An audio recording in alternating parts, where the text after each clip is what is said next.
It is another glorious April Tuesday, which means that we didn't have a ton of news, although the owner of Spike Week wants to troll me. How's he doing that? Well, we'll be getting into it. Let's just drop the intro. And we also have a special guest. Silas Jackson from Spike Week is joining us for a first time on the Spike Week football show. So let's get it.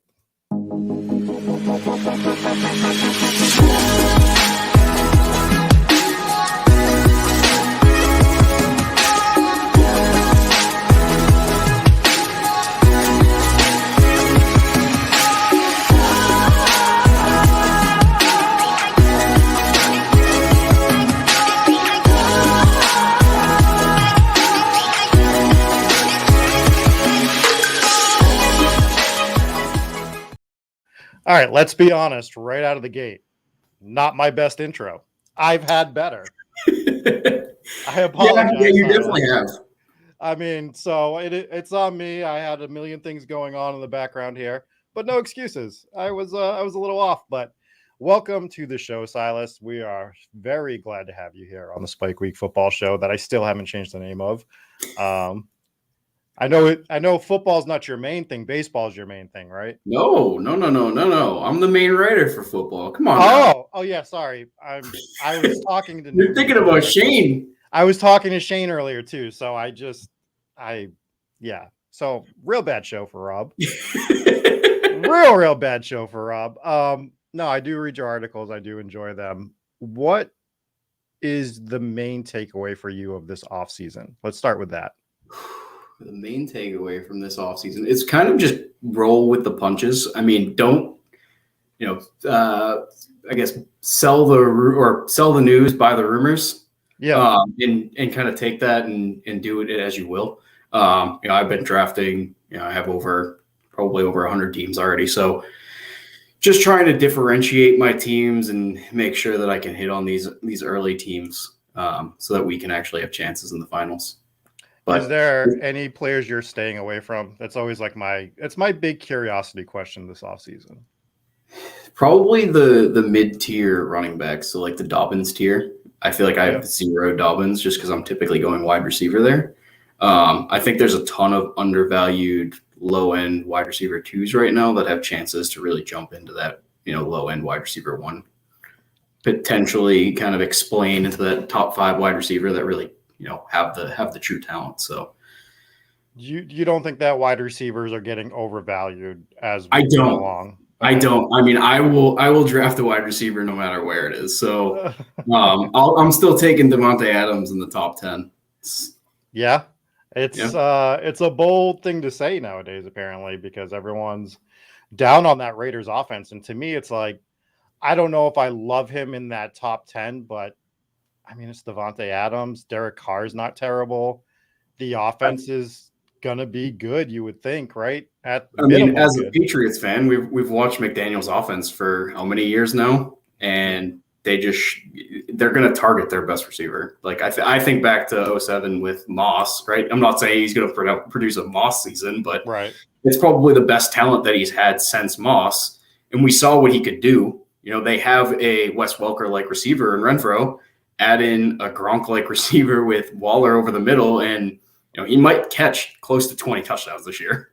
Yeah, I mean, like that offense, and I think with that division, that's the thing I keep bringing up. You get that division. We pulled up their schedule at one point. Like, we don't know the exact schedule, but we know all the teams they're playing. Yep. And it just sets up so good for the Raiders. And that, like, how do you can't fade the AFC West at all. Like, you just can't. And I mean, the odds have them as probably the worst team, right? So You're thinking negative game scripts as it is. Who's Derek Carr going to trust? It's probably not Hunter Renfrow anymore. It's Davante Adams on one-on-one coverage. He might still be a security blanket here and there, but like for all the big spots, yeah, it's got to be Adams. It's got to be Adams. So I think it helps Waller. There'll be an odd man out, and to your point, it'll probably be Renfrow to a degree. But I think they're all going to have their Spike Weeks. Absolutely. So there was a troll job. Let's just get it out of the way now. Eric Beinfor made the thumbnail for this episode. and he put Tom Brady on it. And 10 minutes before the show, he's like, "Did you see this article where they said that Brady was going to be a Miami Dolphin?" And I'm like, "Yeah, it's from Ben Volen, the guy that nobody believes anything from in Boston." So he's like, "Yeah, but you got to bring it up." I'm like, "Yeah, okay. So let's hit on the story." Did you read it? I didn't read it. I read I spark notes it. I also heard that a Ben Volen article. And you're right. It is a Ben Volen article. So definitely didn't go through the entire thing. I also heard they were going to bring in Sean Payton.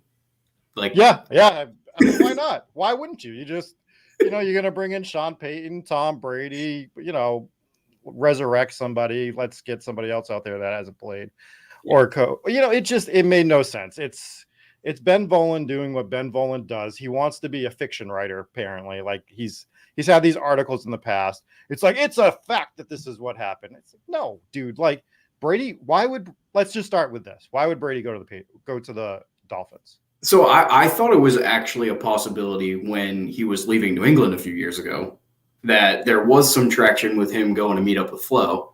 But I mean, why would he do it now? He has two potentially all pro wide receivers, an amazing defense. And yeah, they have assets, but at the time before they traded for Tyreek, they really didn't have much on offense. Yeah, I mean, you had Jalen Waddle, right? But Jalen Waddle doesn't oversee Mike Evans, Gronkowski, Godwin, Fournette. Right. Yeah. I mean, like if the Tyreek deal's in place and you're definitely getting that, maybe, I guess, kind of. But to your point, it just doesn't make sense in the terms of the only two teams that he was going to is either back to the Bucks or he was going to the 49ers. No. Those were the only two teams. He was never leaving the Bucks. It just didn't make sense. Why would the Bucks get rid of him, right? Yeah. Yeah, he brought them a Super Bowl, but you're not going to trade Brady when he literally almost won an MVP, right? Why would you trade him? You're going to require multiple first-round picks. 49ers don't have them, so it was never going to happen. Right. We have Stephanie Miller in the chat. I missed her comment. She's asked if you're lower on Waller with Adams. A little bit. I was definitely at the beginning of the offseason really hot on Waller when Josh McDaniels signed because, I kind of saw him in that Hernandez Gronkowski role down the seam where he would scheme kind of plays and just, basically pick apart the defense and allow a linebacker to be on Waller. And, we'd see 60, 70-yard touchdowns kind of left and right. But with Adams, I think his target share in the red zone is going to go down. So it definitely is going to hurt him. I don't know if his target share will be as high regularly as it usually is. I think Adams is definitely going to be the number one moving forward. Yeah. So, I mean, I'm a little bit lower, but I mean, it's tight end. So he's still considered elite. He still has the touchdown upside. I was already low on Waller, like at that point before Adams came in. So for me, where I was with Waller, just based on everything else, this just elevates him a little bit for me. Am I going out of my way to get Waller? No. Like, I think tight end is a real interesting mess this year, to be completely honest with you. There's no standout. There's like Kelsey is not what Kelsey was. It just doesn't feel like he's going to be that first round talent.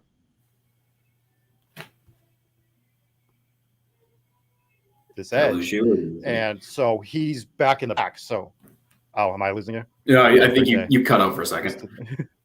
That's all right. Yeah. So like Kelsey is back in the pack, right? So now it's Kelsey, it's Waller, it's everyone up to Goddard for the most part, and they're sprinkled from round 2 to round 7. Yep. So if you're thinking that the margin of difference is like razor thin, I'm drafting the guys towards the back of that more than I'm drafting the guys towards the front, just because to me they're almost the same value. Not quite. I mean, there's still some guys that have some more value than the others, but it's not by leaps and bounds to me.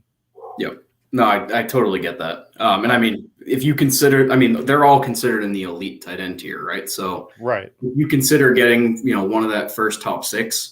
I mean, most of my teams, particularly in Superflex, I have like 50% of my teams have one of those top 6. So yeah, so you get the low end of one of those. You get another decent tight end around the I've cooled way off on the Bears and Komet, but like that combat Henry range, Gesicki, Logan Thomas, baby. Logan Thomas is a great one. So you get those two and you're done, right? Yep. Like, and you're just like already stacked at tight end, as stack can be, without going nuts and trying to do one of these Kelsey Waller builds that people do occasionally, that I've been guilty of myself, just to kind of see how it would work out.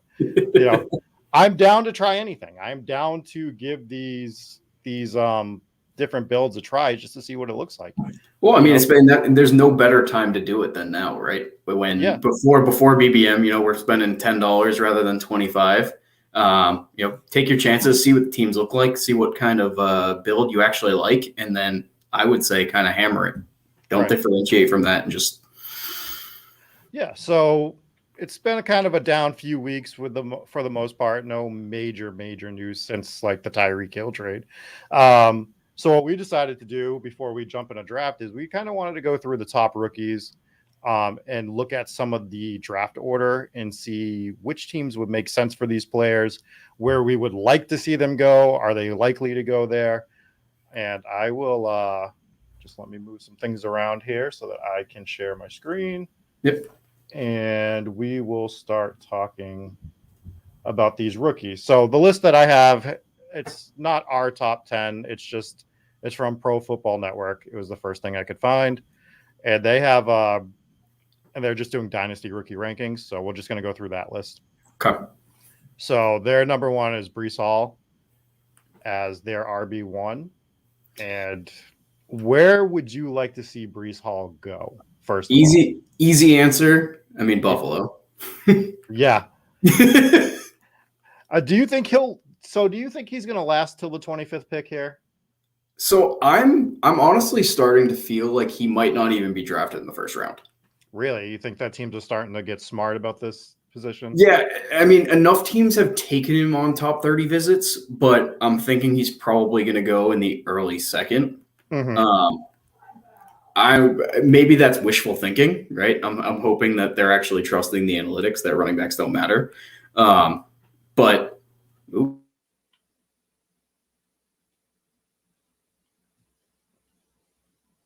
did I lose you?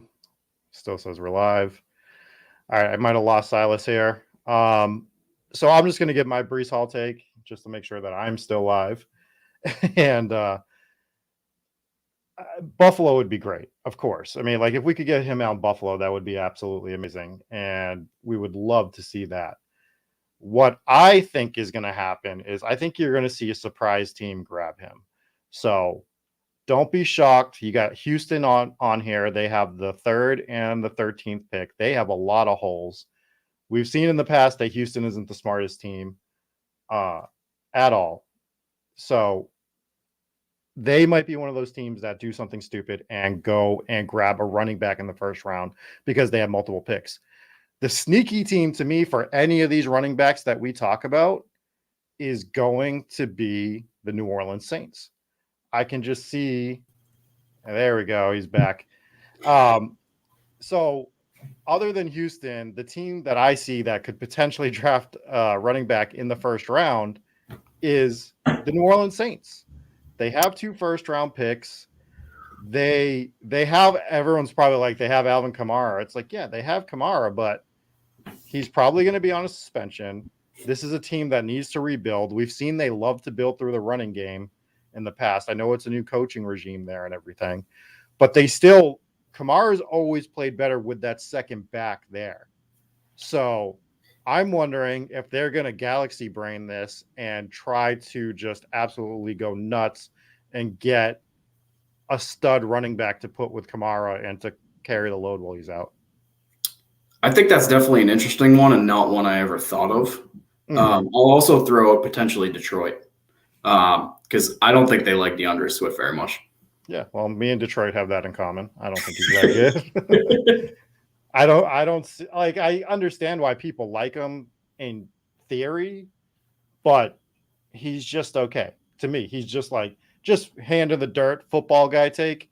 He's just fine. He's not a stud running back in my opinion. Yep, and I mean they have 32, so they can get that 5th-year option right at the end. Right. going back to New Orleans, I mean, yeah, they might be scared of a suspension. I don't think the suspension happens this year. If anything, he'll appeal and probably go towards 2023. Yeah. And yeah, I mean, they do need a backup and a guy that will just plunge into the end zone because they do try to limit Kamara's carries. Mm-hmm. But I do think they're smart enough to not draft someone in the first round. You think New Orleans is smart enough not to draft somebody in the first round? I do. Yeah. Well, we've seen some of their. I mean, they haven't been terrible, but I think we got to see what that regime is going to do, I guess. But I would not be shocked to see them try to get another running back to A, pair with Kamara, and B, replace him in a year or two because he's nearing the end of his, top. Yeah, his longevity of his career. Yeah, but the one thing that they've done with Kamara is limit his touches. They know he's not a 3-down back. They use him in specific places. So I mean, that's why they brought in Mark Ingram last year, right? So they've always had another guy paired with him. So he might last a little bit longer. And he'll turn into more of that 3rd down kind of goal line, red zone type back. But yeah, they've made some head scratching moves, but I think this move is to kind of shore up the team as they think they're competing. Yeah. But I don't think they think that they're a running back away because they have Kamara. Right, but they're also in a really bad division, and we know how teams put the stock into that. And when you have a good defense, which they have a good defense, they might try to complement it with a running game. I'm not saying it's exactly what they're going to do. I'm just saying of the teams in the first round, I wouldn't be totally shocked. Let's move on to Drake London, and I'll let you you don't have to player comp them because, that sometimes is silly, but if you want to just say some of their strengths, if you know them, you don't have to say if you don't know it. He's a contested catch freak. People are really concerned about him separating. So I don't really have a player comp, especially for him. People have compared him to N'Keal Harry coming out, which concerns the hell out of me. But everybody has him ranked as one of their top receivers. It's been a hot take recently in, the last week and a half that people are like, Drake London's not my wide receiver one, and people are freaking out. But he's going to be probably one of the first wide receivers off the board, top 15 at worst. So he'll have the draft capital, which means we should be drafting him. And that entire top 10 just about could use a wide receiver, right? So any of these wide receivers we mentioned are probably a fit for, 90% of these teams. Jacksonville, I don't think is going to go wide out with what they did in the offseason. But again, we're talking about the Jacksonville Jaguars. Are you going to be shocked by anything that they do? No. Detroit doesn't seem like a team that would go out of their way to get a wide receiver in the draft, but yeah, they just signed Chark too. So they have Amon-Ra, Chark, and then they like Josh Reynolds. They signed him back. So it kind of seems like they're going to run with that. But I mean, they could use a wide receiver. Yeah, they could definitely use one. But then we start to get into Houston, the Jets, the Giants, and oh man, do all of those teams need a wide receiver? Jets most definitely. The Giants need a wide receiver, but I don't think they'll go there. They have way too many holes. So they need everything, right? Eric Bimefor's favorite team needs everything. My favorite thing is actually Houston. Like if you go on a Pro Football Focus and do their mock draft, and it'll say the team needs for Houston, it just says everything. It's one of my favorite things whenever I look at it. I mean, it's true, but for a team that was so terrible on paper last year, and not that they finished obviously they're drafting 3rd overall. 4-13 is better than I thought they were going to be. So I thought they played harder. So let's see if they continue to play hard and continue to build on what they did last year. Davis Mills, he might not be the future, but he might be that bridge for them. So absolutely. I think he could be, he's a slightly below average to average quarterback. He's probably not going to win you any games, but he's probably also not going to lose you any games. So he's in that Jimmy Garoppolo tier. Oh, see, Garoppolo will lose you some games, buddy. Garoppolo will find a way. So if you had to put Drake London on any team, like where would you want to see him?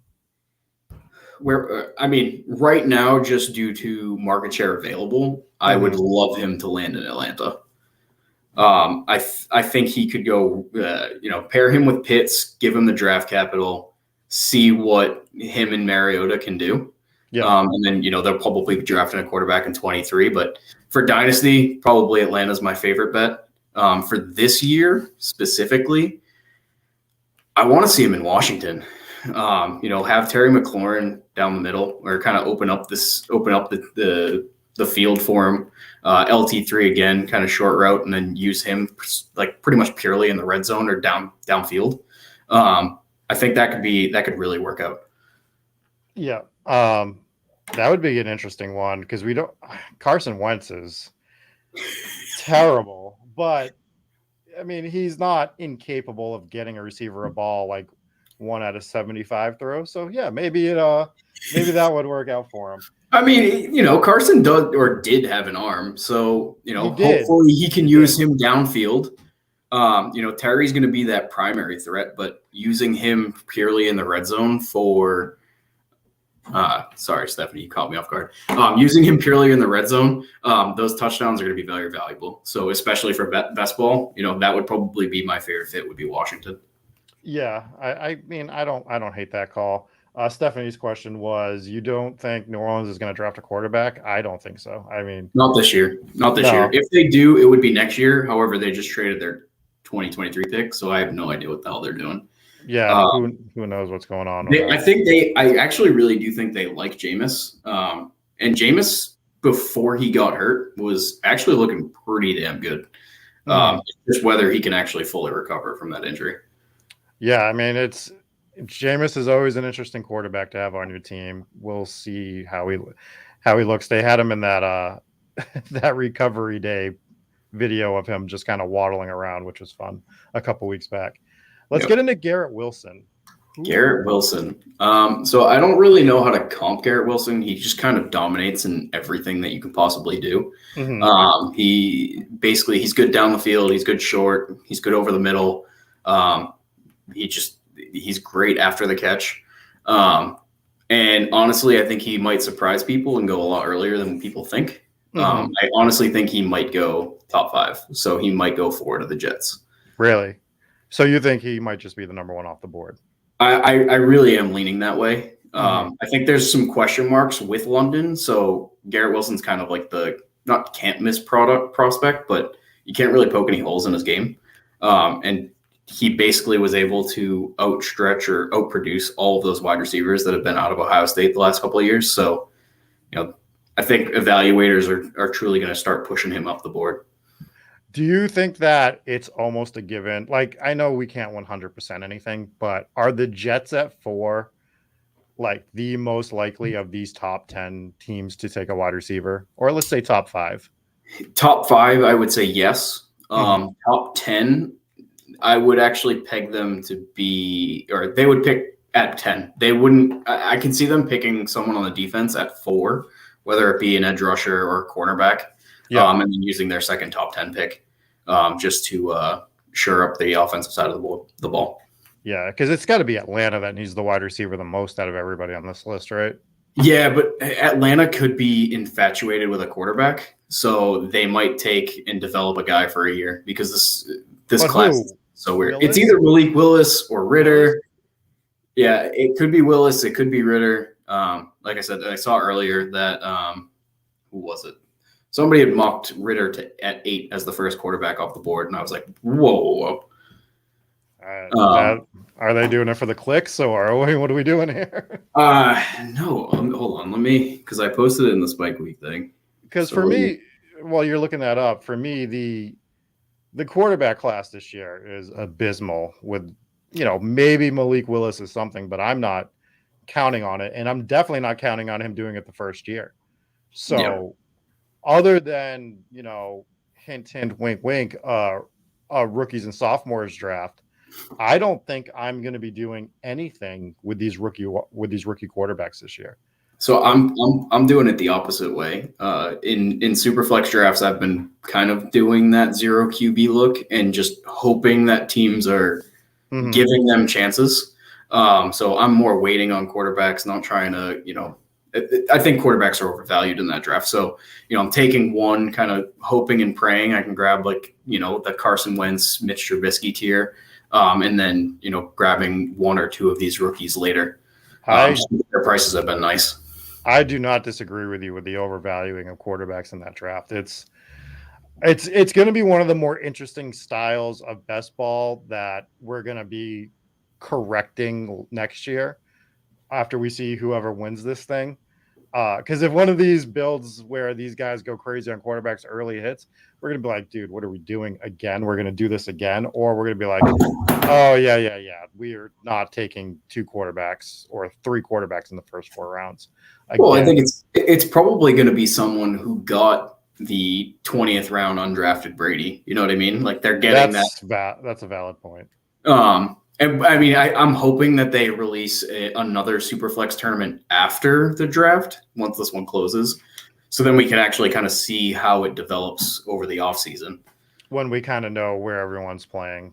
Exactly. And that's a valid point too. I don't hate the super draft. I mean, we're getting off track, but I don't hate the super flex drafts, but I'm a purist, I guess. I like my normal builds where I feel in my comfort zone, which is probably a big mistake. Yeah, you got to get uncomfortable in big tournaments. That's right. In the draft that I was referencing is PFF. So Pro Football Focus released that. Okay. So they're not trying to get clicks. They're pretty reputable. Yeah, they might be trying to get some clicks. Let's talk about Kenneth Walker III from Michigan State. No chance in hell he goes in the first round. Okay, so if he's not going to go in the first, which we don't think he will, where does he go that you think he could make an immediate impact?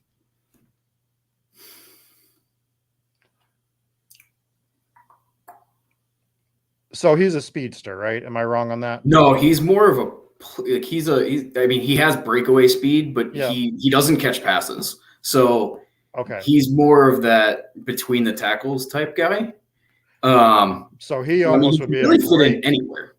So a great compliment to Kamara then.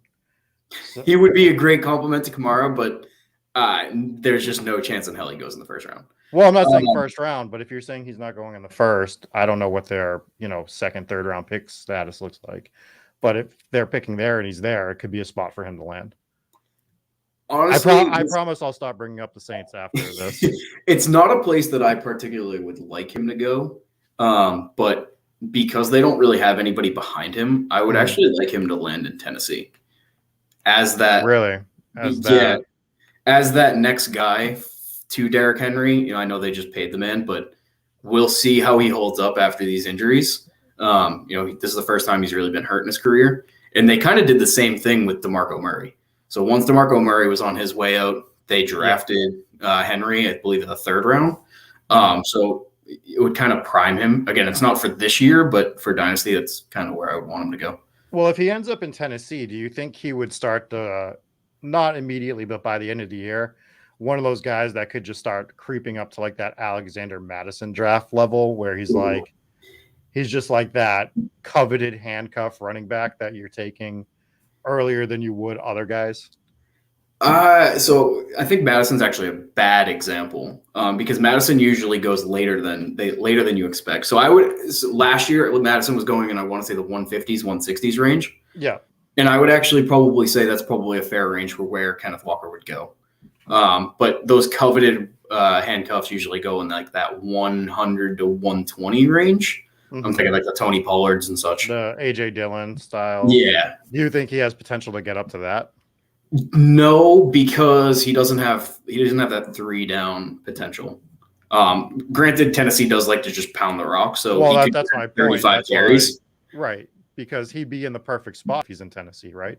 Because that's their game for him is they'll play him on 3rd down regardless. They'll put him out there. He won't do anything, but that'd be an interesting spot for him. Yeah, it's a good injury contingency. It'd be a great guy to grab in 0 RB builds. All right. So Treylon Burks, why is he starting to fall a bit? He's really good after the catch and really fast. I believe he had a pretty bad 40 time at the draft. Mm-hmm. And people like to overreact to the combine. So Right. people are just kind of reacting to that. I think most people are just afraid of what he can be just because he basically had no target competition at Arkansas. Yeah. Yeah, they basically targeted him all the time, but he was also like the best player on the field. So they were one of those.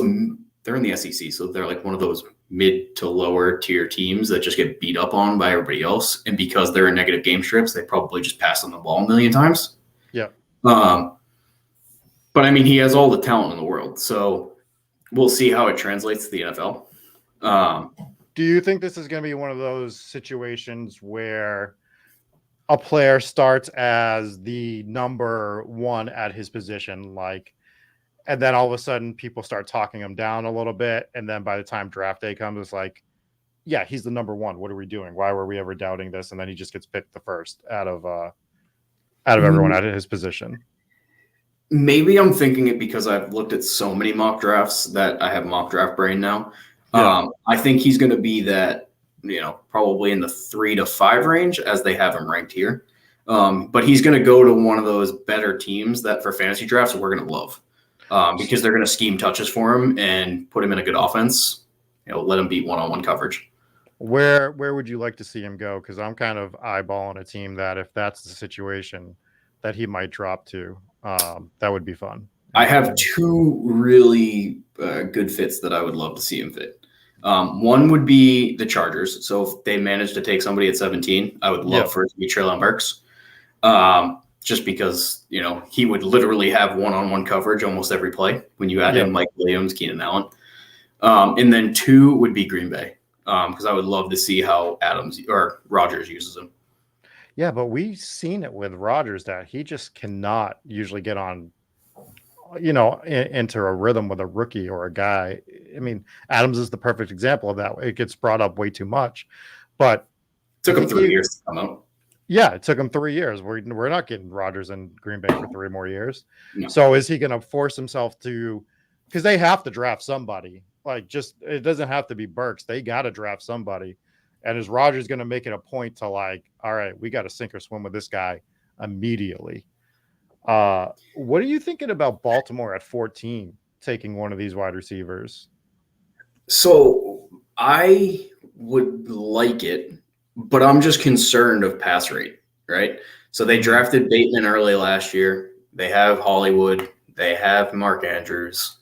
You bring him back both Gus and J.K. Dobbins off injury. Granted, they're off injury, but they didn't really pass that often. So he's already going to a crowded room. Like for fantasy, I wouldn't really like it. Mm-hmm. Just because he's really not going to get that many targets. Like you're talking about higher draft capital Devin Duvernay. Okay. All right, fair. Now that you put it that way, I had to think about it for a second, but I'm like, all right, I guess I kind of get it. We have a comment in the chat that says that Burks is going to Dallas at 24. So I've seen that as well, and I would actually really like that because he'd be that number 3 guy. Put CD in the slot, and then you have Gallup trying to stretch the field, and then just let Treylon Burks do his thing. Either give him design screens, and either use them on in routes and let him get some separation. I want Dallas to draft a running back at 24 just so that I can watch the world burn because that's who I am. And I don't want that. And Jerry Jones is crazy enough to do it. So my main event team last year. So I usually do 1 or 2 main event teams for FFPC. Yeah. My main event team was Lord Tony's Throne, hoping that Zeke would get hurt and that Tony Pollard would lead me to the promised land. All my best ball teams wanted that too, buddy. So I'm with you. So let's just hit on a couple more. I don't want to hit on Spiller. I know Spiller is going to be good, but I want to hit on Jameson Williams and George Pickens. And if there's anyone else you wanted to. Jameson Williams is my favorite wide receiver in this class. If he didn't get hurt in the national championship or in the college football playoff, or it was the national championship, he would probably be going top 10. He is that good. He can basically run every route possible. He has great hands. He has amazing speed. And this is exactly where I want them. Like, if in a perfect world, because I'm a Patriots fan, he's there at 21. The Patriots take him. That's the chatter around town, right? Everyone wants. Yeah, everybody wants Williams. He is so good. And people usually at his age can come off a torn ACL and they'll be fine, actually stronger. So, I really don't have any concerns for him. It's more, does a team want to wait for to put that in the world? No, I would love that. I would love him to be wide open on an 80-yard bomb and Mac throw a 50-yard pass 30 yards short. Like, that would be great. I don't know if she's talking about that or me having the Cowboys draft a third. Oh, you're right. She is a Cowboys fan. Yeah. So, I mean, I want Burke. I want Williams here in New England as well. It just, like, a value like that, that's a guy that I do see the Patriots drafting because they're like, okay, he could be a top 10 guy. But we know their track record with wide receivers is the absolute worst, right? Yeah. Well, he really hasn't had that many chances in the early rounds. I mean, his draft, he usually takes them, in the 4th, 5th, 6th when, you're getting those iffy prospects that could work out. Nikhil Harry is part of the point is he doesn't take those shots. Exactly. He doesn't, when he should be taking shots at wide receiver, he doesn't. It's been the biggest weakness of this team over the past 15, 20 years, to be perfectly honest.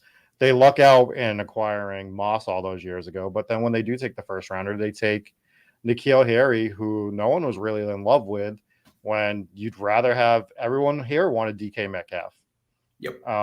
And maybe that was just because of the picture at the time, but turns out just freaking AJ Brown. Brown was there too. You had AJ Brown, so they haven't been good. They even missed out on Greg Jennings one year, I'm pretty sure. So, they're not good at the position. So it would be nice to see them turn that around with Jameson Williams.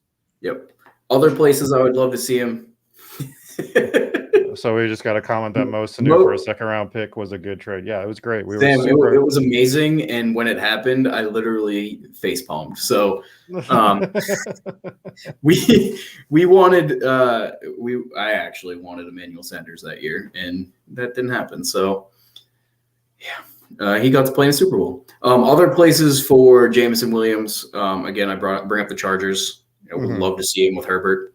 Again, he'd be an absolute burner, especially when he's ready, like the second half of the year, which goes to show for fantasy drafts, freaking draft Jameson Williams as much as you possibly can, because he might have that Amon-Ra type breakout with spike weeks. I could also see him in Philly. Like, I would love him in Philly as well with Hurts. Add him to Devonta Smith. Houston would be cool, just because they need that wide receiver 1 type guy behind, as Brandon Cooks is either traded or, getting up there in age. And then I could see him with Green Bay, but that's not the guy that I see Aaron Rodgers pounding the table for. Do we think any of these guys have a chance of just dropping to that 29-30 spot where Kansas City has 2 picks? Yes. Yep. And you would think that with 2 picks right there, unless they trade something, one of those picks is going to be a wide receiver, right? They just kind of... Yeah, so if one of these top 4 or 5 guys are there, I see them taking a wide receiver. If not, they're going to go strictly defense and just, hope Valdez-Scantling and Mecole Hardman was what they drafted him to be, which was the Tyreek Hill replacement. I mean, I don't particularly hate it, but I also don't particularly care for it, to be honest. Like, it's the role that they drafted him, right? They gave him second round value, and every time, when Tyreek's healthy, they basically didn't let him, they didn't showcase and really extend his route tree. When Tyreek's out, he drops the 10 for 140 and 1, and you're like, where the hell did this come from? Everyone's like flabbergasted, but they had him solely as the Tyreek Hill replacement. And let's cap this off with George Pickens, unless there's another guy that you really want to hit on, like Olave or Watson. Olave is all right. that's all I have to say. He's overshadowed, and I think he's gonna go higher than we expect. But I don't think he's a great prospect. Pickens, on the other hand, again, another guy who suffered an injury in the college football playoff, would be kind of neck and neck with Jameson Williams. He's probably going to go later, so he probably won't go first round, but he'll go second round. And he's going to be one of those second round breakouts that, as he gets familiar with the offense, could really do damage. Yeah. I'm not falling into the hardware trap again, is the comment. I probably I drafted 55 in my home league last year, so yeah, there's that.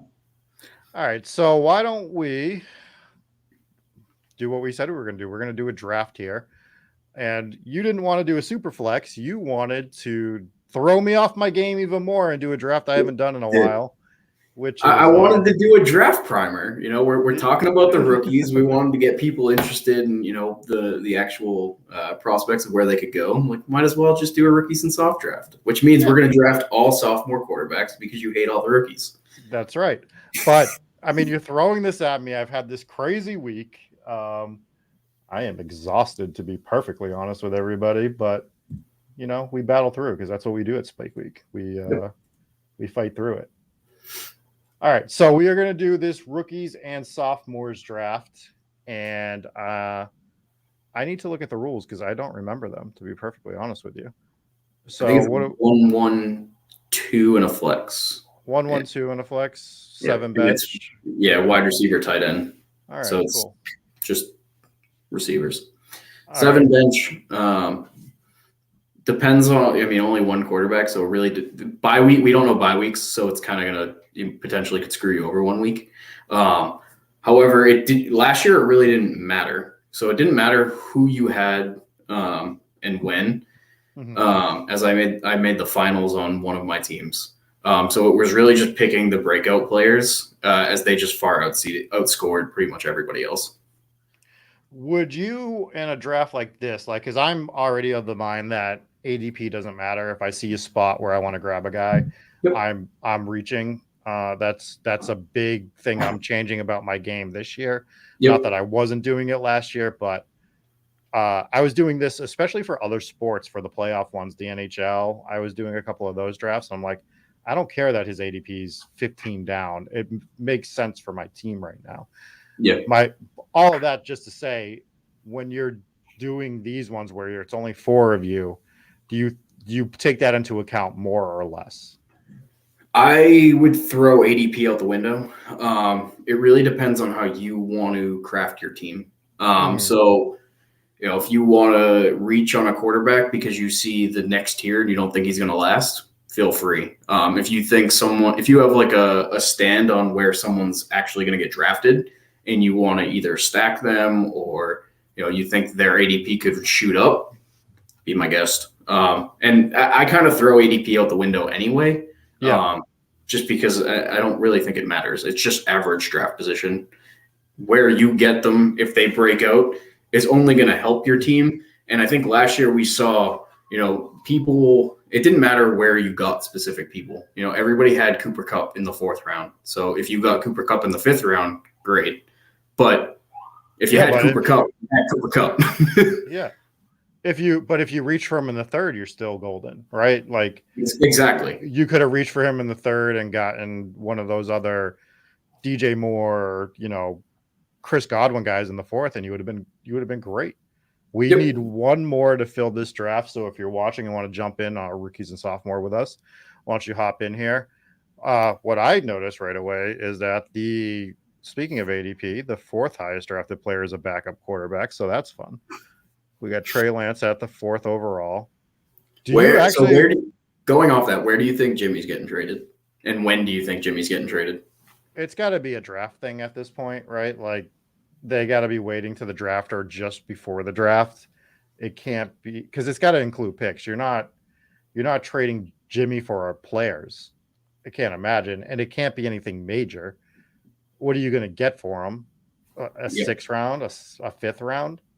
I think they said they want a 2nd, which is just never going to happen. Who's going to pay it at this point?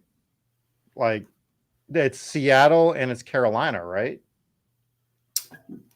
Is it even Seattle? Because is he an upgrade over Drew Lock? I don't think so personally, but they might think so. We got to remember, like, NFL teams think of these players differently than we do. And I think Jimmy has a better reputation around front offices than we give him, especially myself. Like, I think Jimmy sucks personally. That's no secret. But the front office might think that he's the perfect type of player for their team because he's not looking to chuck the ball 70 times a game. He wants to hand the ball off too. So, like, that's just the kind of player that he is. He might fit them better than Drew Lock, in their opinion. I don't agree with that, but that might be what it is. So we are in the 102. Yep. What is your general strategy for this? Do you want to get your quarterback early usually? I know it's a different format, or are you looking to just hammer the skills?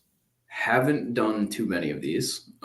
So we're kind of rolling with it. Mm-hmm. Based on how the position's kind of structured. If Jamar Chase is there, I'm going to grab Jamar Chase. Other than that, I'm probably leaning grabbing a quarterback just because of how shallow it is. Trey Lance, Trevor Lawrence, Justin Fields, take your pick. You're going to be guaranteed to at least get the 17 starts they need. Right.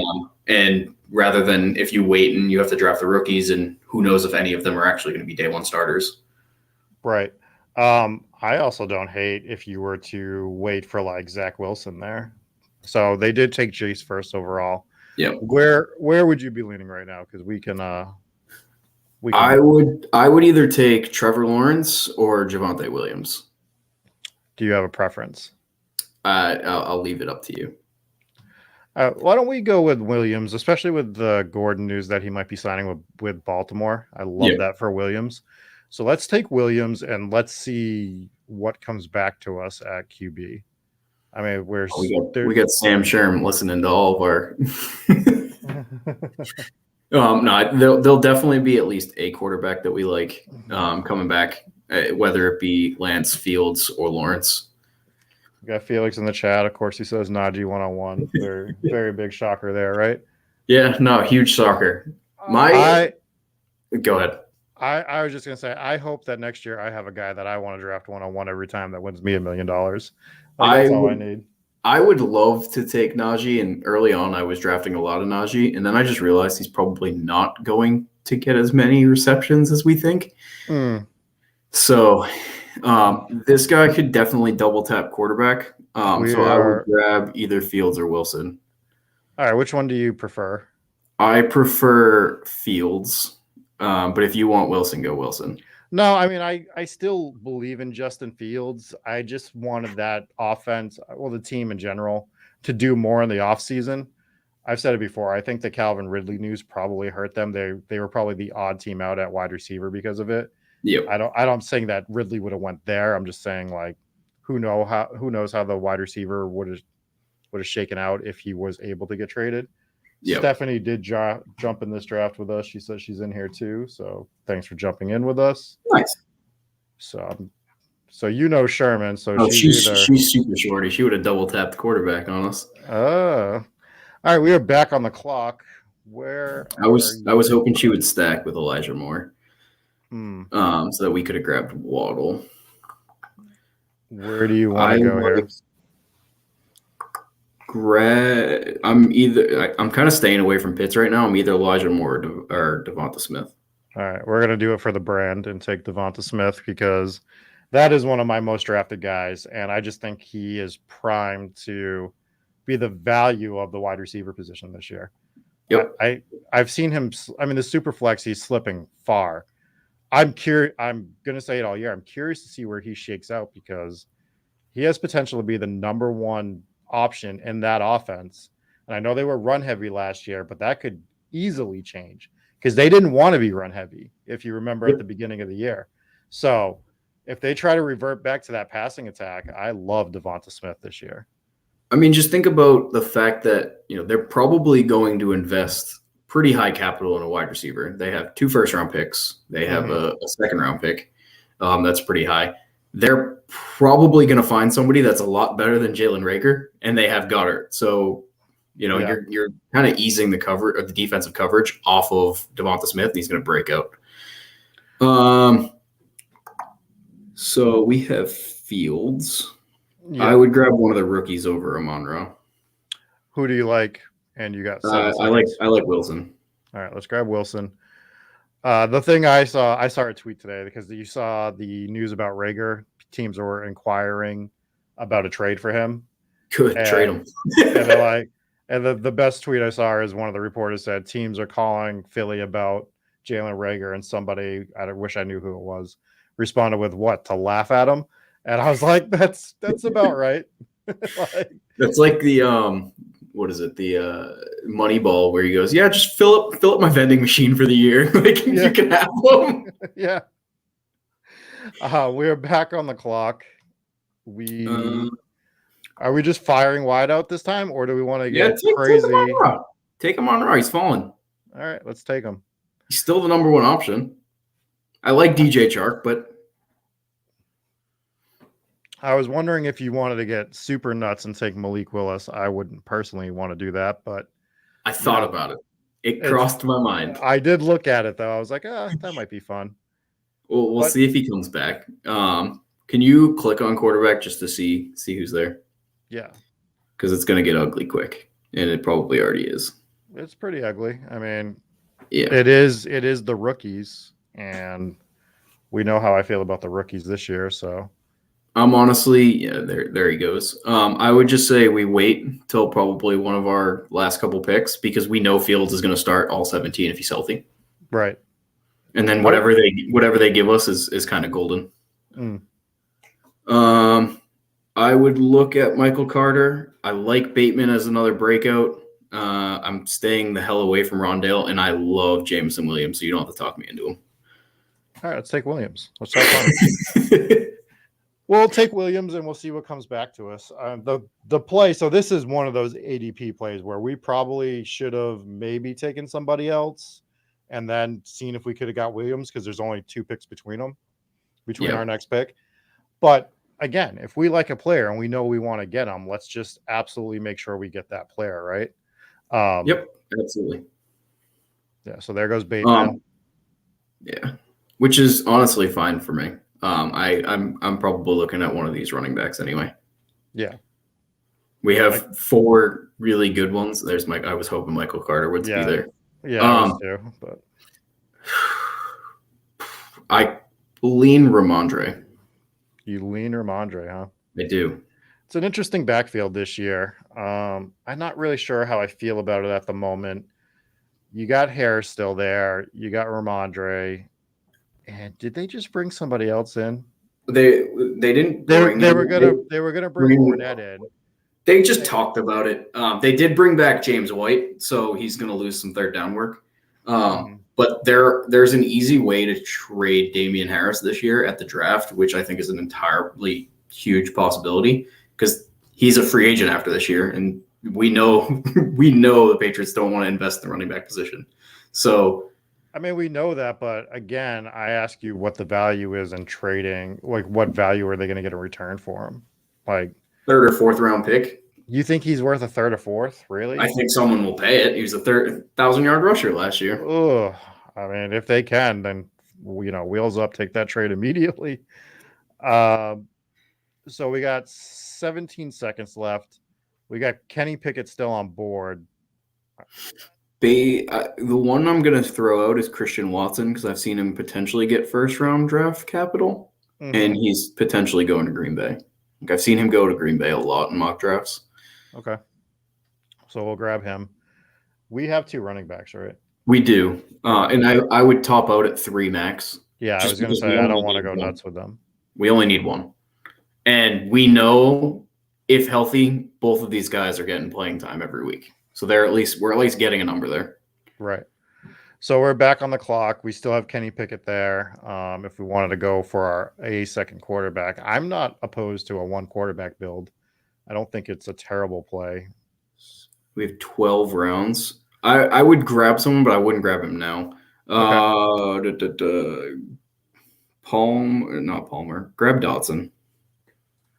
I was looking at Khalil Herbert here. I think that's a good play. It's a little too late now. We could have got him, but we're not stacking Fields. We don't have any wide receivers to stack him with knowingly Obviously, one of these rookies could go to him.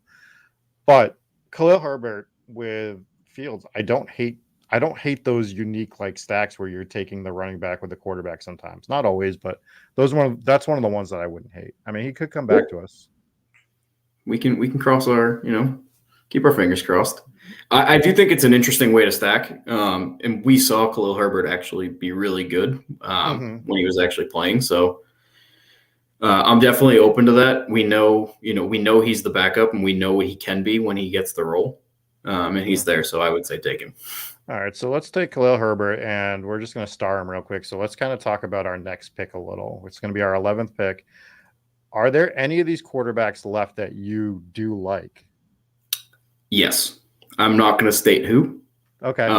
Just because I can you look at Super Shorty's roster I know she has 2 quarterbacks, but she has Mills and Wilson. I can't imagine wanting another one, but I can't imagine either, but we can hold off. There's one that I definitely like a lot more than the other.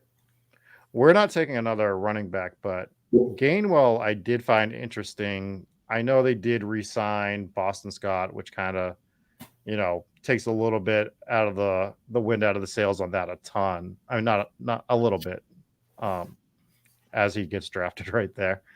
But that Eagles backfield is interesting to me. I'm really interested to see how that shakes out as well. Yeah, I've drafted a ton of Miles Sanders. As they've just used him. Granted, they didn't use him in the red zone.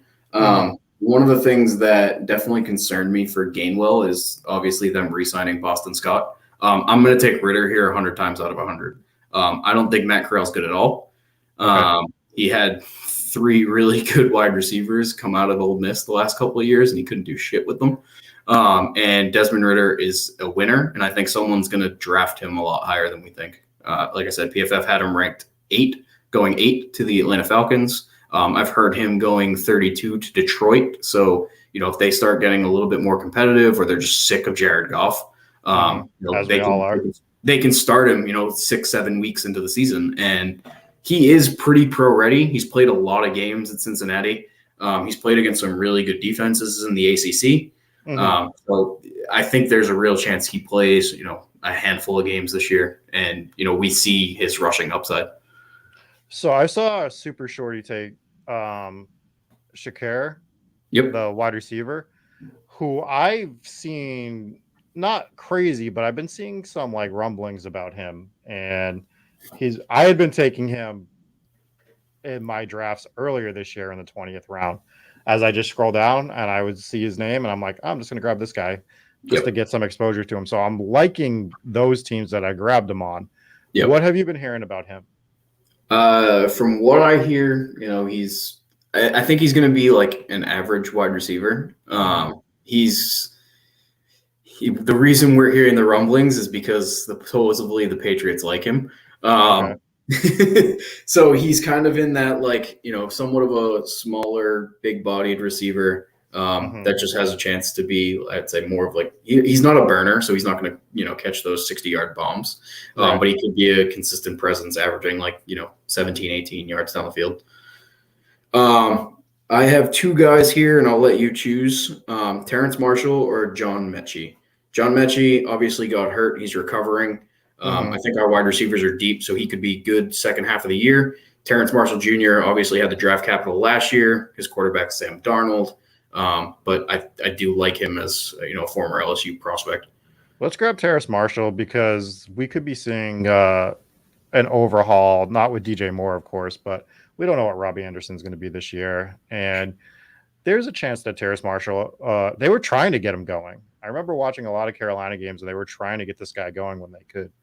So they might be looking at moving him into an even more prominent role in that offense. So I'm fine with taking him as our last pick. I would love to see if they move him inside. Try and we know DJ Moore is better in the slot, but DJ Moore can also play outside. So grab that big slot guy in Terrence Marshall. And that's what Matt Rule's offense kind of went around. Let him be who he can be. And dominate the inside. All right, so let's just recap our team real quick. We grabbed 2 quarterbacks. We got Justin Fields, Desmond Ritter.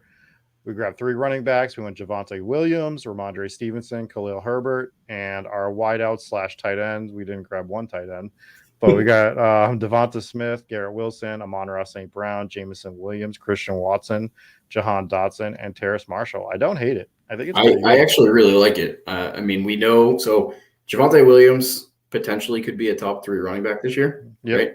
It's great.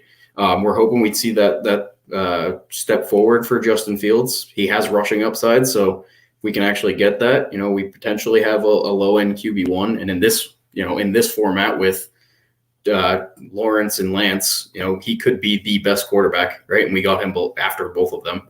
Mm-hmm. Devonta Smith could go into that low end wide receiver 1. We know we're probably getting points out of him every week. Same with Amon-Ra St. Brown, and then we're just hoping one of these early round rookies breaks out. Yeah, and just to go back to the running back position, Ramondre and Khalil Herbert are guys that could take over their backfield this year. Absolutely. It's a definite possibility. You're saying that Harris might get traded. I doubt it, but I'm not gonna fight it. So if he does, Ramondre Stevenson could be the guy, and we know what David Montgomery is, and Khalil Herbert could absolutely be a guy to steal that job. We saw he produced a bit last year. He wasn't like, a Pro Bowler, but he showed that he can play. When DeMont was hurt, they used him. He was their lead back, which, was great. They got rid of Tariq Cohen, I believe, this year. So, hopefully he's more involved in the passing game. And yeah, I actually really like this team. I think Desmond Ridder is a really good bet to break out in the second half. And then we potentially have 2 high upside rushing quarterbacks, which is exactly what you want in this format. Absolutely. Do you have any closing thoughts before we get out of here? No, just join the Discord.